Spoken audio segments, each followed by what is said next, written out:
never talked about.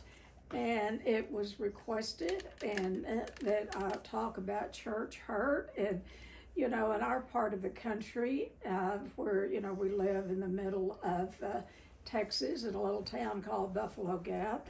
And we are, that's considered the Southwest. And we are on the buckle of the Bible Belt. There's a church on every corner. In our town in Abilene, there is 3 universities that are denominational universities: a Church of Christ, a Baptist, a Methodist, church on every corner. And in spite of all of that, guess what? There's sick people. Anywhere you have people, there's going to be some dysfunction. And the type of business that I'm in is through the years, the last 45 years, I've had the privilege of working with a lot of people out of churches. And they don't come for therapy, they don't come for counseling until the pain gets so great that they, that it's choking them to death or they can't function. And so consequently, I do not want you to hear that I'm an expert. I'm nobody's expert.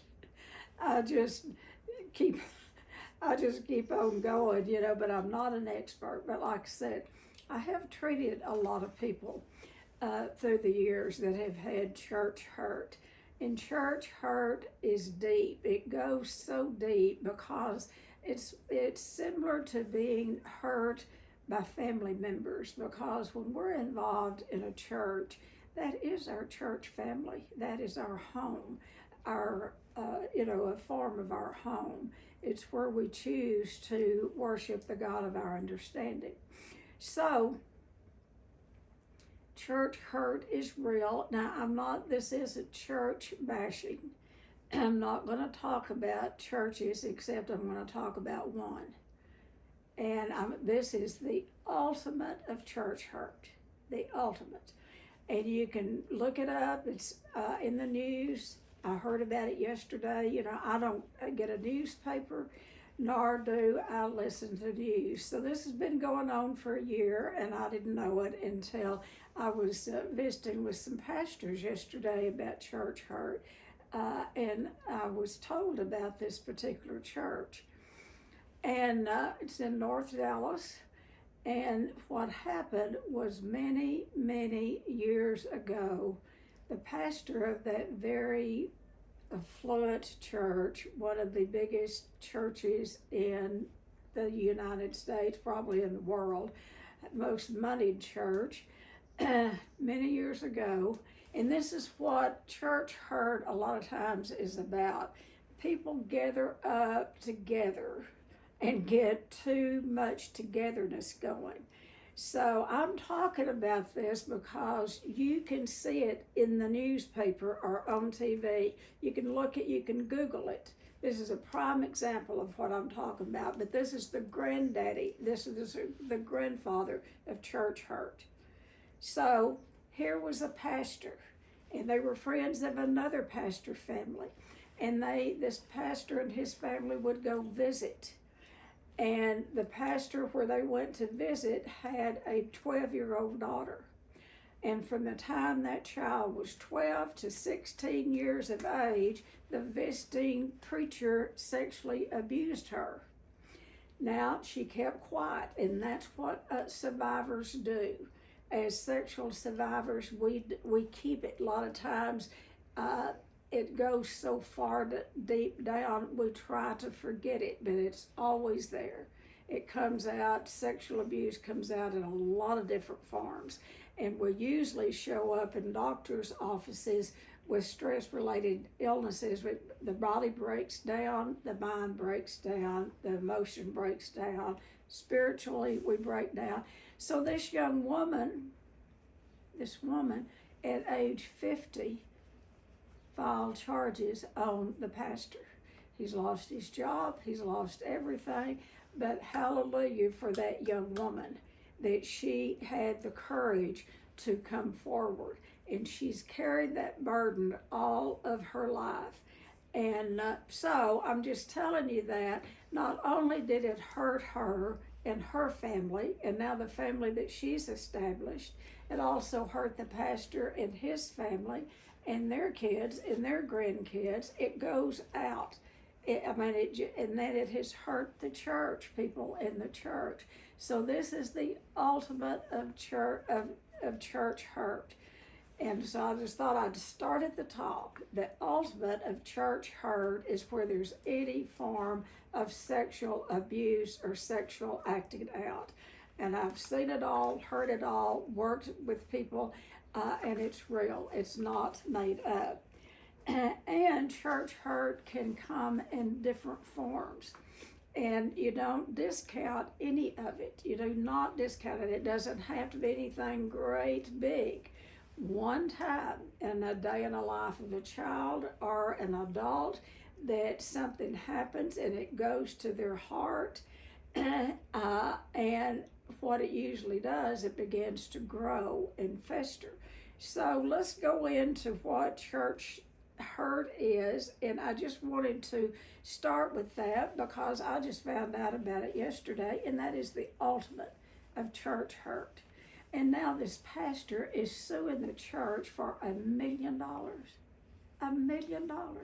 Plus, he wants to be paid $800,000 a month until he's 70 years old.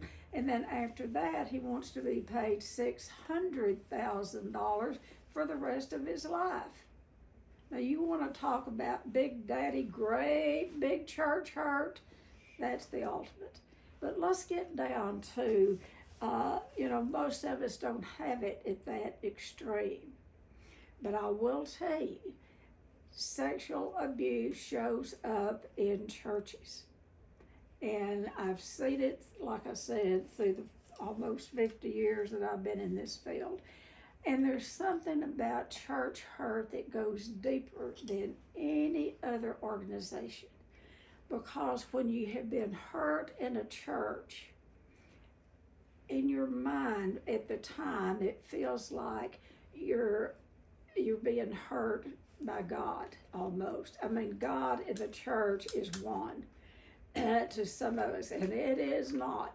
A church is a building, and it is, has people in it. They gather together to worship the God of their understanding, their God. And that's what, we just get with believers. And that's what church is. But the church is not God. But when people have been abused in the church, sometimes it will skew their belief in God. And they will have that hurt so deep that they will feel left, that they've been abandoned by God. So, I want to give you a personal. Now, I noticed that my daughter's Kim came on. I want to give you just a tidbit of a personal church hurt that we experienced. Kim was 13 years old, and I've got her permission, and she's right here on the screen.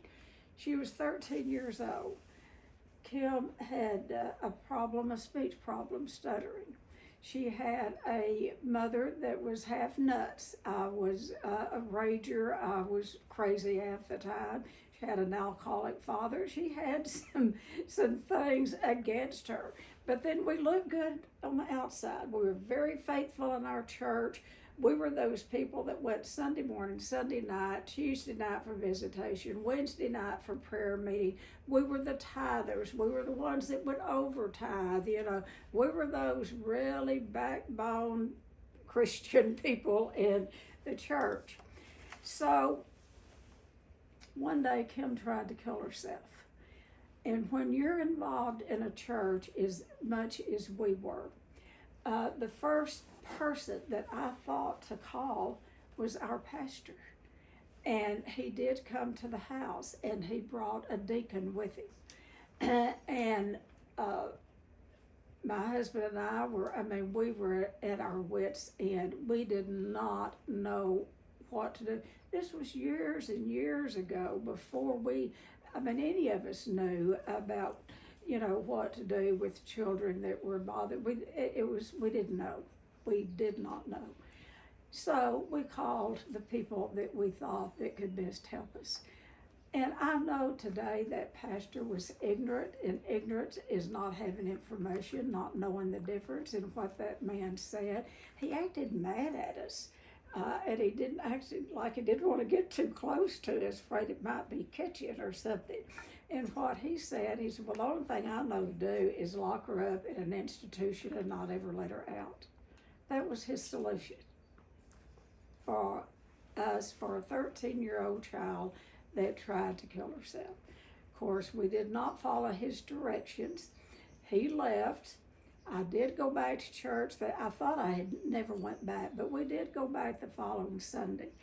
I know today the man did not know. I think he was embarrassed. He wasn't educated. He did not know how to help us. He did not shake my hand when I went out that door. He did not make eye contact with me.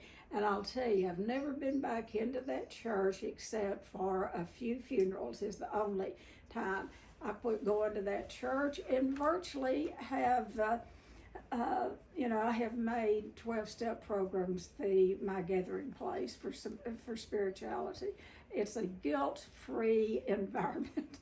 So I do go to church occasionally, but I'm not really for organized religion, but that is my opinion, and that was caused from church hurt. I mean, real church hurt. So fast forward years later, there is a God, and he shows up in so many ways.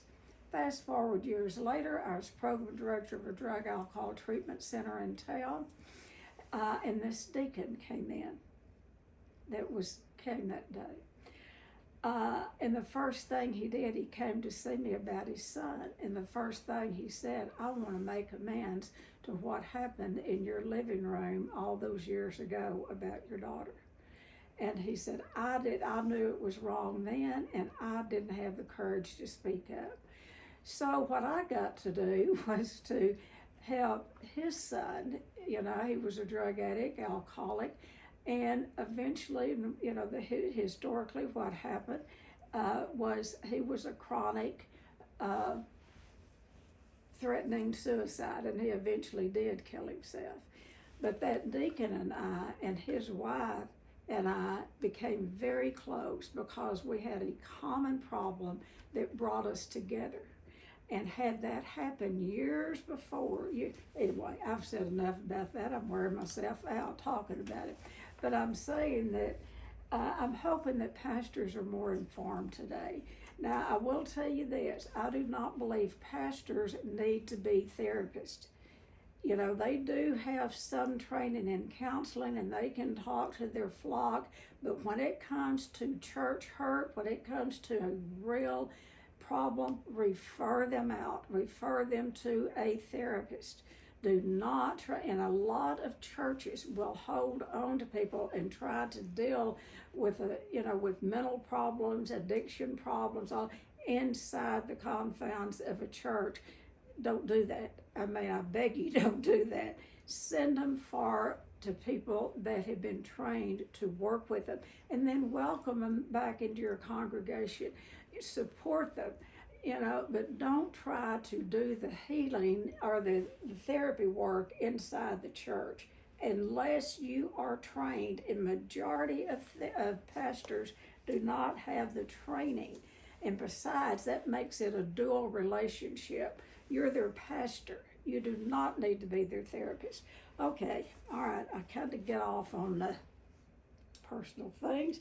So let's see, the overview of the cycle of church hurt. What it is, it can be one single event, or it can be reoccurring emotional and spiritual events. It can form a pattern over and over. And the cycle, what it reinforces is shame and fear and disconnection over time. Spiritual wounding often it unfolds very slowly, very subtly, under the cause of faithfulness and spiritual authority. Sometimes and pastors, and I don't know if the congregation puts it on them or pastors get the idea that they're a little bit of God. They take take up too much space. They don't leave enough space in the church for God to show up. Now, that's my opinion. Okay, so what happens is harmful teachings or portrayal can come through sermons, private conversations, group dynamics. I started to another church and went faithfully because the thing that drew me to this church, it wasn't the same denomination. I really did not believe the way the people believed, but what I loved was how loving they were and how welcoming. And I loved the music, and so I attended that church for a long time until I got to paying close attention to the messages. And it's, a lot of judgment, a lot of exclusion of certain, like the gay community. I mean, gays have a hard time finding a congregation to go to. Now, when they do go, they have to, a lot of times, separate, not sit as a couple. They have to not let the people know that they are a couple. And I think that is a shame and disgrace on churches. But anyway, I get into this preaching. So what happens is the judgment. And what we do is I'm beginning to judge those who judge. I look down on people who look down on people. So I want to try to stick to my script here. What it does, it often involves judgment, exclusion, manipulation, and abuse masked in spiritual instruction. It's a lot of emotional and spiritual trauma and confusion. That's what it results in. So, what usually happens, instead of recognizing the harm, the individual internalizes the pain and blames themselves. They'll say, well, maybe I wasn't faithful enough. Maybe I didn't give enough. Maybe I didn't serve enough. I must have deserved this. Something is wrong with me, and it leads to distrust of our own personal emotions, our instincts, and spiritual discernment. So, in the fear of rejection, individuals that are hiding and suppressing their true thoughts and struggles and doubts, they fear judgment, and they keep it to themselves so long that they do break down in emotional and spiritual and physical hurts when they keep all of that to themselves. There's different, the emotional cause. When you've had some form of church hurt, and there's a lot of different forms of church hurt. I've got some pastors on here, and I called some pastors yesterday and talked with them. There's also pastor hurt. Where things happen and they take it out on the pastor. So what we're talking about is fallible human beings. We are human beings, and we're fallible, and we all make mistakes, but we're not mistakes. We are, God made us, and we're not mistakes. But sometimes what happens in churches, for instance, it can be maybe you sang in the choir and you knew you were going to get this special part in a special program that was coming up, and you got and you didn't get the role, you didn't get the part, and you got your sensitive feelings hurt. What I would say to that is learn to set boundaries. There is so much codependency, untreated codependency in most churches, that people will get their feelings hurt. And I will tell you, no one can hurt our feelings without our permission. Do y'all know that? No one. And there are people who show up in churches and it's almost like, I dare you to hurt my feelings. And people get hurt in churches on things like maybe they wanted a position in the church and they didn't get it. They get their feelings hurt. Now, my wish is that churches would start talking more about what codependency is and more about boundary setting. So much of church hurt is failed boundaries, And when it's like particularly if you have some childhood hurts from the past, you're an open wound, and you go to church thinking you're going to find some healing. Well, guess what? What you find is a whole group of fallible human beings. You're not going to find perfect people inside a church, but we go there thinking that we are. And as a child, y'all have heard my story. It was pretty dark. It was pretty dark childhood. I wouldn't want anyone to live it. But what I had at age 8 was an absolute conviction and of God, in that I was saved in a small, little, bitty, tiny Baptist church, and I'll be forever grateful for those people, because what they gave me was they loved me unconditionally. They just loved me. I don't know if they knew what was going on in my home. It was just right behind. Our house was here and the church was on the next street. I don't know if they knew, but they didn't treat me any different. They treated me with love, dignity, and respect. That's what people go to church for, is to be treated with love, dignity, and respect. It's a place for the hurt people to go. And I'm not talking, I guess I am talking about these big churches.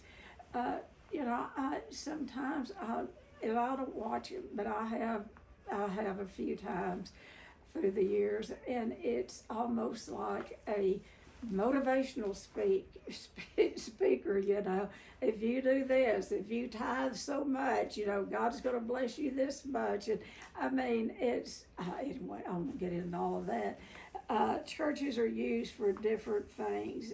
Churches, to me, is a place of refuge for sinners to go, and guess what? We all are sinners. None of us escape that. We all, what sin is, and Misty and I were talking about it. The Bible talks about, and I'm not a Bible thumper, but I've read it many times, what sin is missing the mark. We all miss the mark sometimes. And we go to church with wounds that a lot of times we don't even know we have, but we do. A lot of us do know that we have wounds, and we go there for help. And churches are not designed to be therapists or doctors or lawyers. That's not what church is. It is to feed the flock. It is for the pastor to feed the flock. And I'm not saying it because Misty's here, but anyway, I have heard her husband preach on quite a few occasions. And of course, I do have ADHD. I do not like long sermons. I mean, if you can't say what you need to say in 30 minutes, you don't have a whole lot to say because you're repeating yourself. You're saying the same thing over and over and over and over, is what I think. But Misty's husband, I love to sit and listen to him because he gets to the point. He feeds the people there. I receive something every time I hear him preach. And I feel better I feel better as a person after I hear him preach. It's not just him. It's there's been other pastors that I have felt fed spiritually. And that's what I believe is a pastor's job, is to feed people spiritually. We need it. We're hungry for it. And So after I've had church hurt, I don't get real involved in churches anymore. I don't want to know they're hurt. I don't want to know what's going on, because I think it can be in a lot of different churches. I think it can be in churches because we're all fallible human beings and we make mistakes. So the emotional cost eventually leads to withdrawal. When you've been hurt in a church deeply, what usually happens, people withdraw from the church. And sometimes, not all the time, but sometimes they will withdraw from prayer. They'll withdraw from God. They've got too much identification with God, prayer, and church. Prayer in church really has nothing to do, prayer and God has very little to do with church.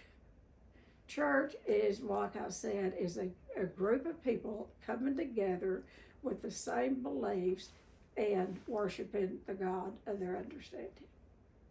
That's what church is. And I know those, when you hear me say the God of your understanding, I'm a 12-stepper. I'll tell you, when I stepped into 12-step meetings, and like I said, I've been taking myself to church since I was 8 years old. I have been to Southern Baptist, I have been to Catholic, I have been to Pentecostal, I have been to the Nazarene Church. I've been everywhere searching. And what I needed, I found in 12-step meetings. Now, I can go to church, and like I said, I love to sit and listen to a good minister. I do not like to sit and be preached to from the Old Testament, because we're not living out of the Old Testament. We're living in the New Testament. I love to be able to leave that church and have a nugget to carry into the coming week, something that I can carry into the week that I can use every day. And most good pastors do that. They will leave you with something that you can take into your home, into your work, into your life, because living is not all that easy, and particularly, in our country today. So, what happens when you've been hurt emotionally in a church, what usually happens is that they'll withdraw. Not only do they withdraw from the church, they'll withdraw from prayer or God, and the results is deep spiritual confusion. It's a loss of identity and profound grief. If you've been raised in a church all of your life, and there's any church hurt, and it goes deep, and it is not addressed, and people, if you do try to address it, that they put the blame back on you, what it is, it reopens that wound. It just keeps the woundedness going. And, the best thing is what happens when someone has had church hurt. They either withdraw completely, they get mad at God, they get mad at the church, they get mad, blah, blah, blah. But what normally happens, if they are really deep-seated in a belief of God, what they will do is that they'll change churches. And if they don't change within, they're going to pick the same type of church, and get the same thing that they've always gotten. They're almost like a magnet, and they'll just keep drawing the hurt to them. So it comes down to, now I am not putting down, I'm not saying that there is not church hurt. There is. And what we have to do is we've got to name the woundedness. We've got to name it.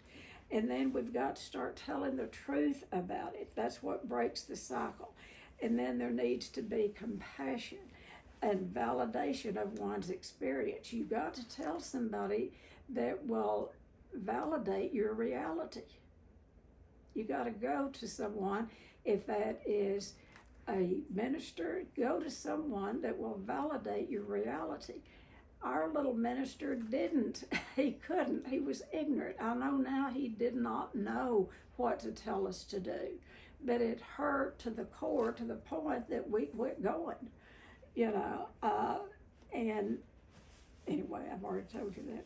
So what will also break the cycle is the compassionate validation of one's experiences. You've got to have those experiences validated. I have worked with people, and I'm not going to call the denominations, but some of them you've read in the newspaper about it.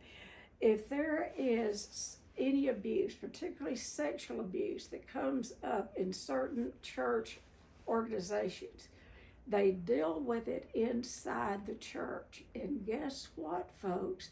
That's called breaking the law. When, any kind of sexual offense, any form of sexual abuse is a legal problem, and that needs to be taken to the authorities.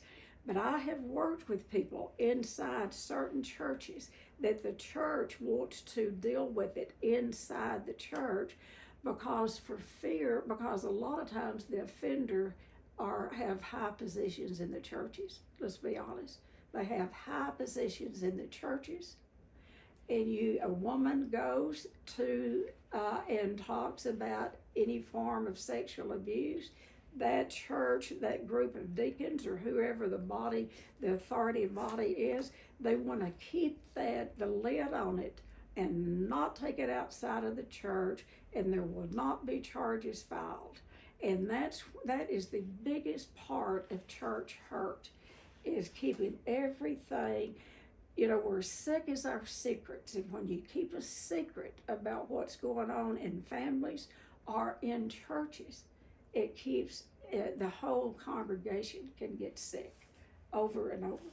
So I'll just get what happens then is a lot of times they will go to new churches, and their picker's broke. It's kind of like if you don't know how to pick a good spouse, you'll keep picking a bad one. If you don't know how to pick a healthy church, you'll keep picking a bad one, and then you'll get hurt again, and then the church will be at fault. Guess what? I don't care what church you go to, you're going to find a way somehow to, can be hurt inside churches. So the deal is, it's an individual job it's not about healing ourselves, but we've got to learn to set healthy boundaries. And there's some reason in churches, women particularly, that I've worked with get so caught up, they almost worship ministers, and they will do anything that minister asks them to do. Are you with me? And then it absolutely ruins the woman unless she comes forward and speaks. I want to tell you this, and y'all probably read about it in the paper years ago. There was and I am going to call it out because it's very true, and I guess the man's still in prison. I don't know.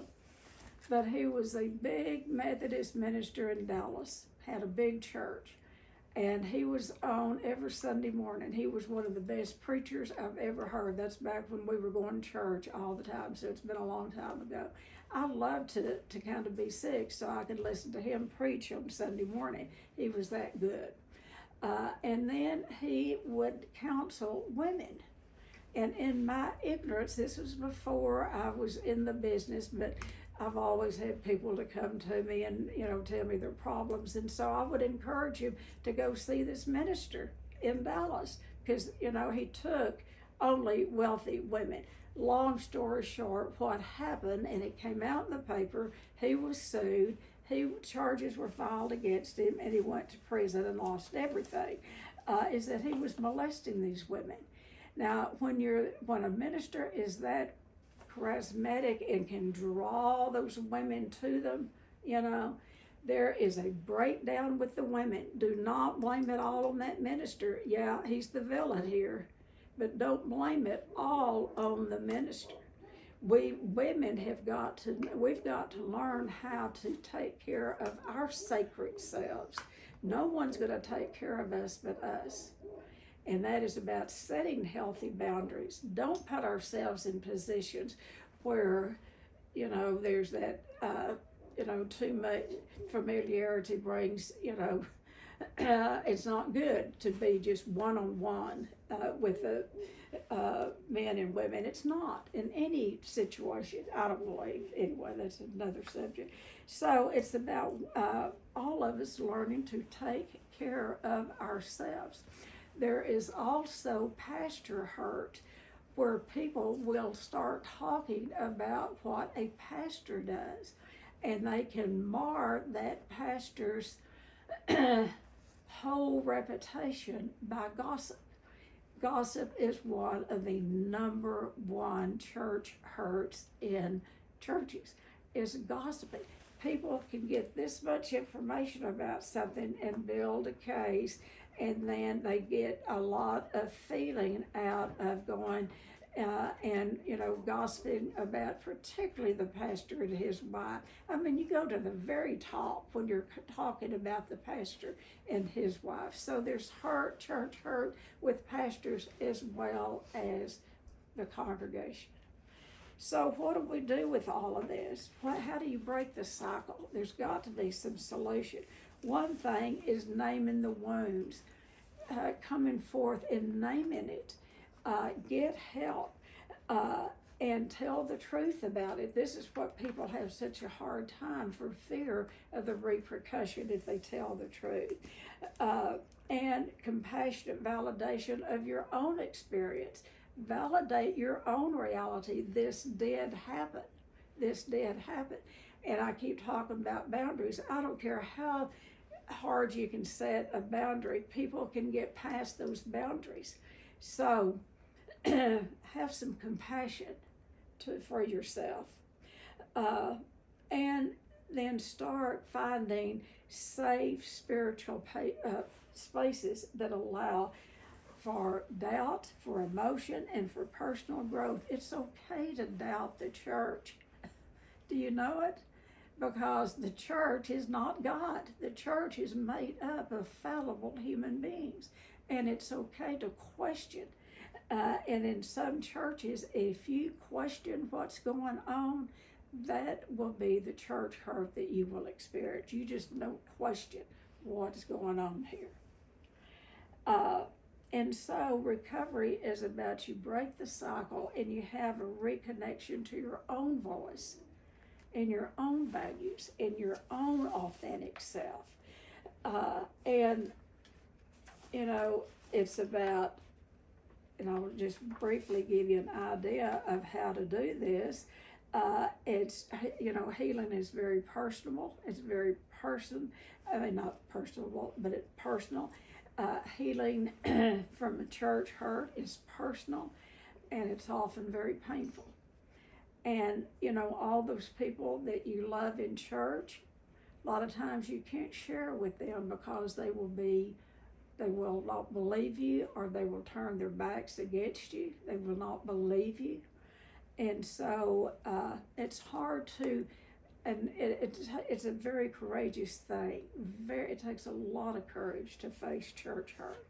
And it requires a lot of compassion on your part, and it takes a lot of patience. You're not going to get healed overnight. It involves reclaiming trust in your own identity and your connection to God. Don't forget why you're even going to church. It's about getting with other believers. It is to build up that trust that you have in God with other believers, and to sit and listen. There is nothing that I enjoy more than to be fed the scriptures. I get hungry to be fed the scriptures. I read them. I can read them. I can interpret them, as far as any of us can. But I love to be fed. That's why we go to church, is to be fed the scriptures and to be with God's people. So it's okay to, so what you do is you acknowledge what's happened, without minimizing it. So many people that have had any form of church hurt wants to minimize it. It's like, oh, well, they didn't mean that, or I'm just making too much of it. No, you're not. If you have church hurt, you're not making too much of it. Recognize the spiritual trauma is real and valid. Spiritual trauma is real.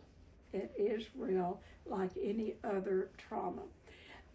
And naming the wound releases the shame and breaks the secrecy. You've got to break the secret. You're going to have to start telling the secret.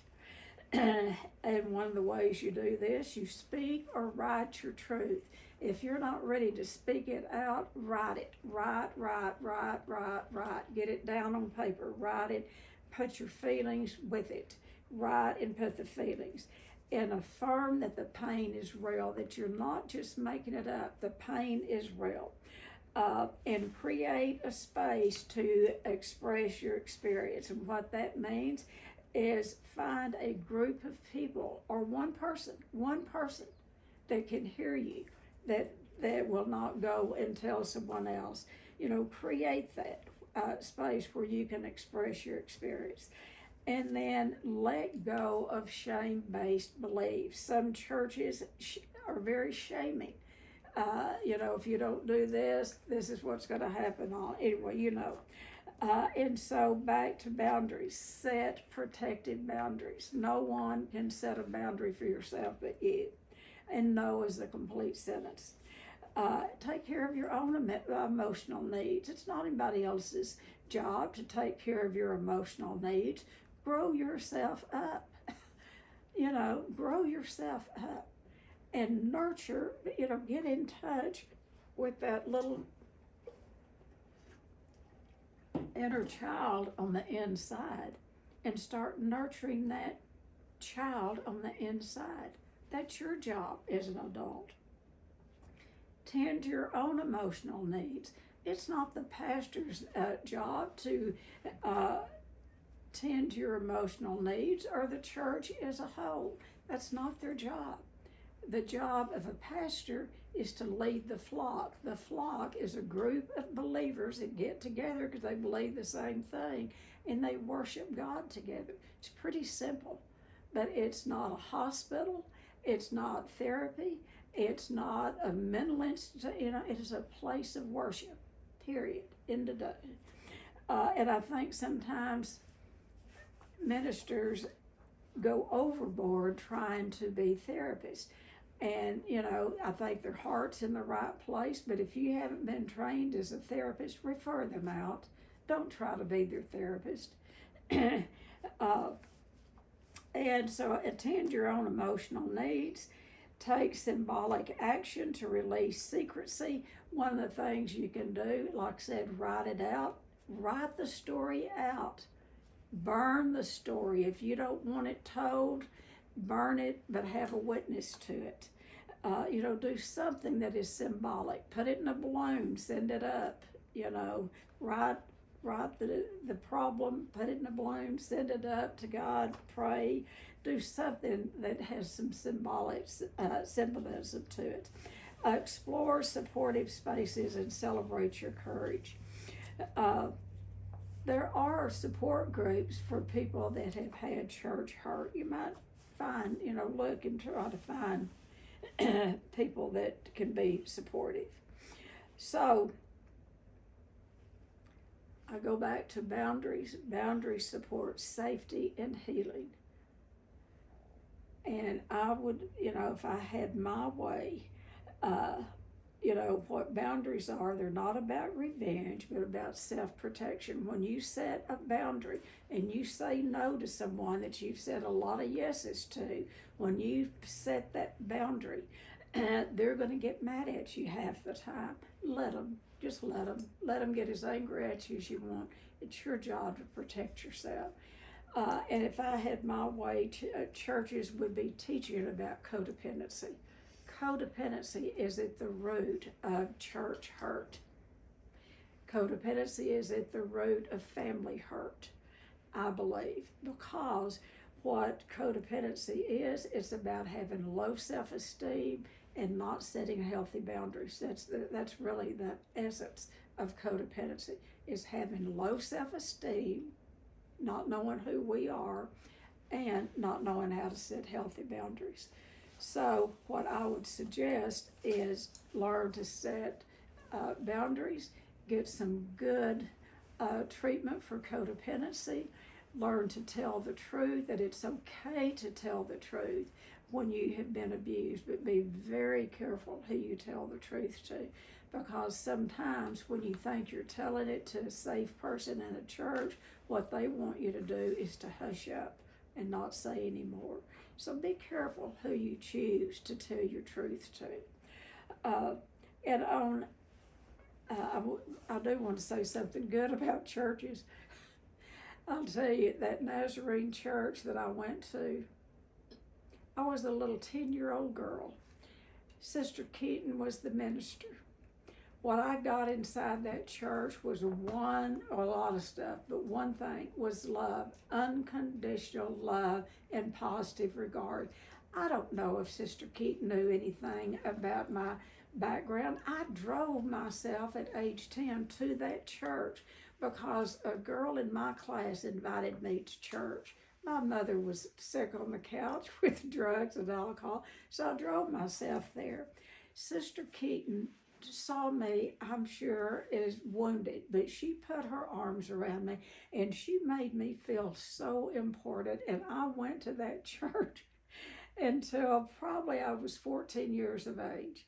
They would go to the altar every Sunday. I'd be right there going to the altar. I didn't understand all of it, but what I understood was the love and acceptance. That's what I understood.